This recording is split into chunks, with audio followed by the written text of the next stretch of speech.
আসসালামু আলাইকুম। বাংলা ফান মিডিয়ার পক্ষ থেকে সকলকে স্বাগতম। আজকে যে বিষয়টি নিয়ে এসেছি, প্রাইভেট কার অটো প্রাইভেট কারের গিয়ার লিভারের সম্পর্কে কিছু বলবো। অটো প্রাইভেট কারের গিয়ার লিভার সম্পর্কে একটা টিউটোরিয়াল ভিডিও দিচ্ছি। অবশ্যই ভিডিওটি ভালো করে খেয়াল করে দেখবেন এবং শুনবেন। তো চলে যাই কাজে, কথা না বাড়িয়ে আমি আগে গিয়ার নির্দেশনাগুলো বলে দিচ্ছি। ঠিক আছে, দেখেন পিতে পার্কিং, এখন পার্কিং অবস্থায় আছে তাই পি গিয়ারে আছে। ঠিক আছে, আরেতে ব্যাগ, আরে ফেলাইলে শুধু ব্যাগে যাবে। এনেতে নিউট্রাল, ডিতে ডাইভ। ঠিক আছে, টুতেও ডাইভ, পিতে পার্কিং, আরেতে ব্যাগ, এনেতে নিউট্রাল, ডিতে ডাইভ। পিতে পার্কিং, যখন পার্কিং অবস্থায় থাকবে গাড়িটি, মানে এক জায়গায় স্থির দাঁড়ানো অবস্থায় থাকবে পার্কিং অবস্থায়, তখনই পি গিয়ারে ফেলাইতে হয়। ঠিক আছে, তারপর আপনি যদি কোনো কারণে ব্যাগে যান তাহলে আরে ফেলাইতে হয়, আরে ফেলাইলে শুধু ব্যাগে যাবে। এনে ফেলাইতে হয় তখনই যখন আপনি জ্যামজটের ভিতরে বসে আছেন, সিগন্যালে বসে আছেন, তখন এন গিয়ারে ফেলাইতে হয়।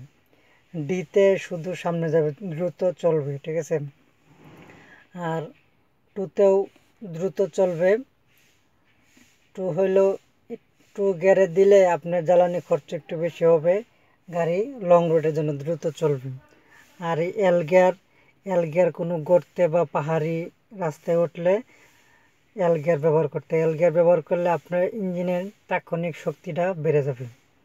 ঠিক আছে, তো এটা হচ্ছে হ্যান্ড ব্রেক। এটা যদি আমি কোনো যানজটে নিউট্রাল করে বসে থাকি তখন এই হ্যান্ডব্রেকটি তুলে রাখতে হয়। যদি কোনো ডালো জায়গা থাকে তাহলে গাড়ি আপনার এমনিই নেমে যাবে ডালো জায়গা থাকলে। তাই এটা এই পুশ বাটন চাপ দিয়ে উপর দিকে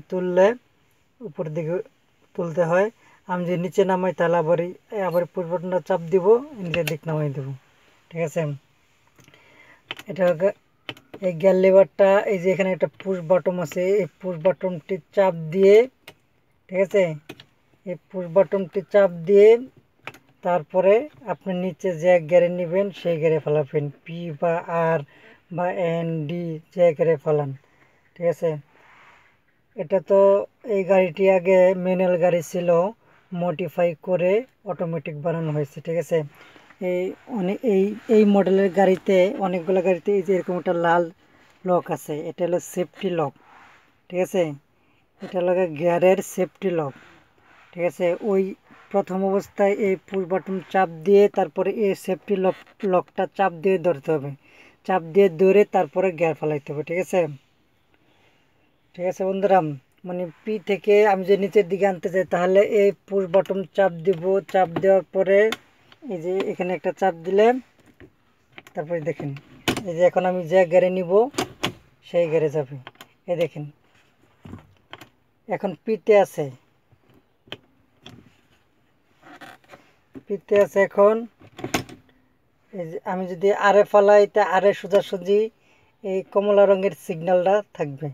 আমি যদি এনে ফেলাই তো এই যে এনে এই সিগন্যালটা থাকবে। যদি ডিতে ফেলাই তো ডিতে সিগন্যালটা থাকবে। যদি টুয়ে ফেলাই এই টুয়ের পাশে সিগন্যাল থাকবে। এলে ফেলাইলে এলের পাশে সিগন্যালটি থাকবে। ঠিক আছে, তাই আমি আবার পার্কিং করে দিলাম।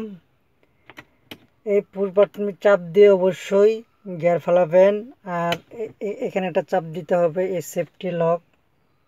ঠিক আছে, এই সেফটি মানে পি থেকে নিচে এক গাঁট নামাইলে এই সেফটি লকটায় চাপ দিতে হবে। ঠিক আছে, এটা গিয়ার লিভার, এটা হচ্ছে হ্যান্ড ব্রেক, এটা পায়ে কিছু দেখায় পেডেল, এটা পিক আপ ব্রেক। এটা তো অটোমেটিক গাড়ি, এটা কোনো ক্লাস নেই, এটা এক পায়ে চালানো যা। Pick up brake, pick up brake, pick up brake, pick up brake. ঠিক আছে, pick up brake, pick up brake, এটা কোনো ক্লাস নেই, অটোমেটিক গাড়িতে কোনো ক্লাস নেই। Pick up brake, pick up brake. ঠিক আছে বন্ধুরা, আজকে এ পর্যন্ত। আরও সামনে ভালো ভালো ভিডিও দেওয়ার চেষ্টা করব। অবশ্যই আমার চ্যানেলটি সাবস্ক্রাইব করবেন। আসসালামু আলাইকুম।